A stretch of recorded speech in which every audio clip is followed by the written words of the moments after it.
సాతానుడు చాలాసార్లు శోధిస్తాడు. ఇది చెయ్యి, అది చెయ్యి, ఇది తిను, అది తిను, ఇది చూడు, అది చూడు, ఇక్కడికి వెళ్ళు, అక్కడికి వెళ్ళు, ఇది మాట్లాడు, అది చెప్పు, ఇది చెప్పు అని రకరకాలుగా చెప్తా ఉంటాడు సాతానండి.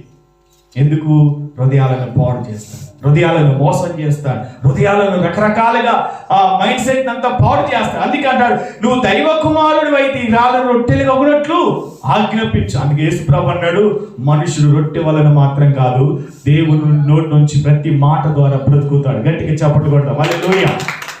దేవుని నోటి నుంచి వచ్చే ప్రతి మాట దగ్గర బ్రతుకుతాడు. దేవుని నోటి నుంచి వచ్చే ప్రతి మాట వలన జీవిస్తాడు. డబ్బు ఉంటే కాదు బ్రతకడం, హల్లెలూయా.